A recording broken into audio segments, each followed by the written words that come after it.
to inflict pain on Nigerians. The deregulation of the petroleum sector is a necessary step that we have to take. Should we continue to do things the same way and face more serious economic challenges, or deregulate, enjoy the initial discomfort, and reap better benefits later? I want to assure every Nigerian that whatever pain you may feel at the moment will be temporary. The interests of the ordinary people of this country will always remain topmost in my priorities as a leader. I remain passionately committed to achieving significant and enduring improvement in our economy that will lead to sustained improvement in the lives of our people. I'm determined to leave behind a better Nigeria that we all can be proud of. To do so, we must make sure that we have the resources and the means to grow our economy, to be resilient, and to sustain improved livelihood for our people. We must act in the public interest, no matter how tough, but the pains of today cannot be compared to the benefits of tomorrow. On assumption of office as president, I swore to an oath to always act in the best interest of the people. I remain faithful to that undertaking. To save Nigeria, we must all be prepared to make sacrifices. On the part of government, we are taking several measures aimed at cutting the size and cost of governance, including ongoing and continuous efforts to reduce the size of our recurrent expenditure and increase capital spending. In this regard, I have directed that overseas travels by all political office holders, including the President, should be reduced to the barest minimum. The size of delegations on foreign trips would also be drastically reduced. Only trips that are absolutely necessary will be approved. For the year 2012, the basic salaries of all political office holders in the executive arm of government will be reduced by 25%. Government is also currently reviewing the number of committees, commissions, and parastatals with overlapping responsibilities. The report on this will be submitted shortly, and the recommendations will be promptly implemented. In the meantime, all ministries, departments, and agencies must reduce their overhead expenses. We are all greatly concerned about the issue of corruption.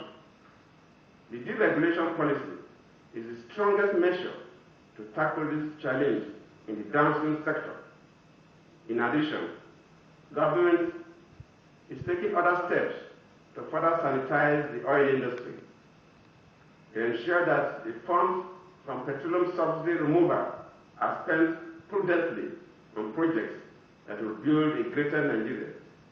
I have established a committee to oversee the implementation of the Subsidy Reinvestment and Empowerment Program.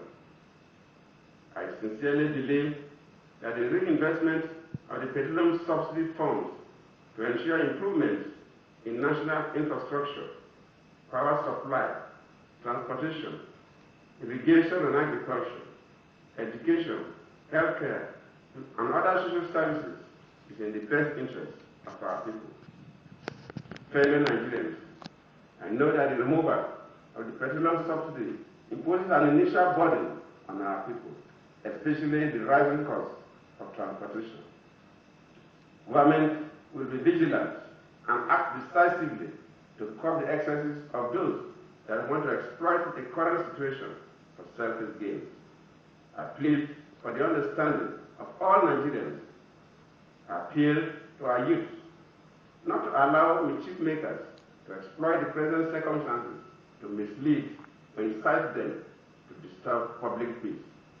To address the immediate challenges that have been identified, I have directed all ministries, departments, and agencies of government to embark immediately on all projects which have been designed to cushion the impact of the subsidy removal in the short, medium, and long term, as outlined in the Subsidy Reinvestment and Empowerment Program document. Tomorrow, 8th January, I will formally launch the robust mass transit intervention program to bring down the cost of transportation across the country. The program will be implemented in partnership with the state and local governments, labor unions, transport owners, and banking institutions, and supported with the provision of funding at 0% interest rate, as well as import duty waiver on all needed parts for locally made mass transit vehicles, which will create additional jobs in the economy. We will keep these incentives in place for as long as it takes. I want to assure you that government will not rest until we bring down the cost of transportation for our people. Let me thank the Transporters Associations that have agreed to reduce transport fares. I have directed the Minister of Labour and Productivity to work with these associations to come up with a sustainable plan to guarantee this within the shortest possible time. In addition, I have ordered the mobilization of contractors for the full rehabilitation of the Port Harcourt-Maiduguri railway line and the completion of Lagos-Kano railway line.